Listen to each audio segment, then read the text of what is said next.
Untuk video kali ini kita akan membahas mengenai Kesultanan Aceh ya. Kita bisa lihat ada salah satu sultan yang dianggap memimpin Aceh pada masa kejayaannya, Sultan Iskandar Muda. Sultanan Aceh punya bendera, kalau dari sumber berwarna merah, ada gambar bulan, lalu bintang, dan juga ada gambar pedang ya. Oke, Kesultanan Aceh dari namanya sudah jelas ya, terletak di bagian utara di Pulau Sumatera. Wilayahnya mencakup cukup luas di wilayahnya. Ada di Selat Malaka, berinteraksi dengan wilayah-wilayah di kepulauan yang saat ini termasuk di Malaysia, lalu ada Singapura juga. Sultanan Aceh didirikan oleh Ali Mughayat Shah yang sebelumnya merupakan salah satu wilayah dari Kesultanan Lamuri. Ketika Mughayat Shah memimpin, melakukan penaklukan ke daerah-daerah lainnya termasuk Kesultanan Pidi, lalu wilayah-wilayah kecil lainnya. Ya, sumber sejarahnya dari kitab Bustanus Salatin, ada juga bukti makam, ya, makam Sultan Ali Mughayat Shah. Berkaitan dengan kondisi politik ya, beberapa kali pergantian kekuasaan, namun pada masa Sultan Iskandar Muda ini yang dirasa membawa Aceh ke masa kejayaannya. Keberadaan Portugis di Selat Malaka ini mengancam eksistensi Kesultanan Aceh ya. Sangat sulit untuk diusir karena Portugis ini melakukan monopoli, sehingga banyak pedagang-pedagang, terutama pedagang-pedagang yang tidak ingin dikenakan pajak ataupun tarif besar ini, memilih untuk pindah ataupun tidak melakukan perdagangan di Selat Malaka.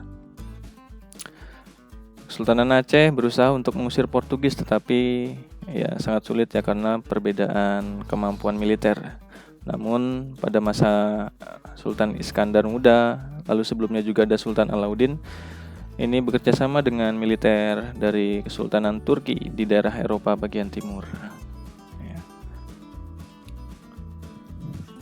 Terdapat undang-undang tentang tata pemerintahan, lalu Kesultanan Aceh ini identik dengan dua pihak yang sangat berkuasa, yaitu ada pihak ulama dan pihak bangsawan. Dan terkadang pihak ulama dan pihak bangsawan ini mengalami perbedaan pendapat, kepentingan, sehingga ya terkadang memberikan dampak buruk bagi Kesultanan Aceh itu sendiri.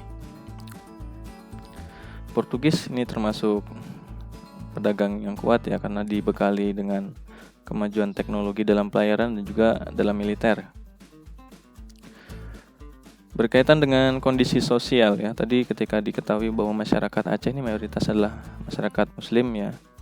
Kehidupan masyarakatnya ini bersifat feodal ya, ada peran bangsawan, peran ulama di dalam kepemimpinan di kesultanan tersebut. Ya.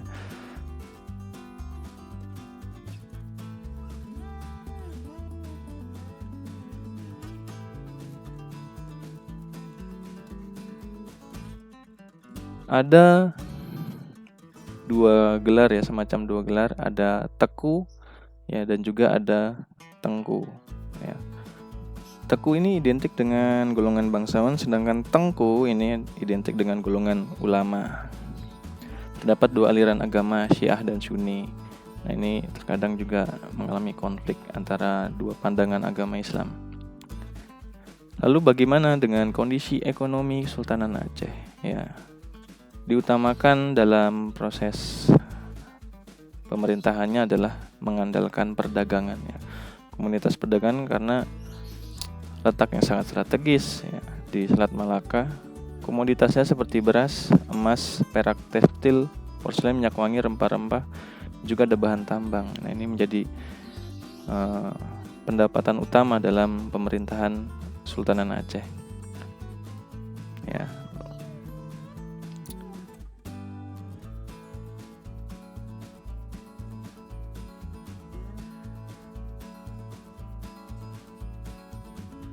Dari sisi kebudayaan ya, bagaimana kondisi kebudayaan di Sultanan Aceh budaya. Karena tadi berkaitan dengan agama Islam ya, pasti ada sisi keagamaan dan ada sisi karya sastra yang berkaitan dengan agama Islam. Ini lahir pada masa Kesultanan Aceh. Contohnya ada kitab Al-Muhtadi, Samsuddin As-Sumatrani, lalu ada kitab Miraj Al-Muhaqqiqin, Al-Iman, lalu ada Nuruddin Ar-Narini. Ini menulis kitab Sirat Al-Mustaqim dan lain sebagainya. Ini pasti ada banyak lagi yang belum terekspos ya. Peninggalan sejarah yang bisa diketahui seperti benteng ya untuk pertahanan, lalu ada Masjid Indrapuri, Taman Sari Gunungan, ada juga Masjid Baitur Rahman, cuma yang sekarang ini sudah renovasi, dan Masjid Baitur Rahman di Aceh ini didirikan oleh Belanda sebenarnya, karena sebagai permintaan maaf Belanda telah membombardir Aceh ya dalam perang. Oke, demikian untuk penjelasan mengenai Kesultanan Aceh.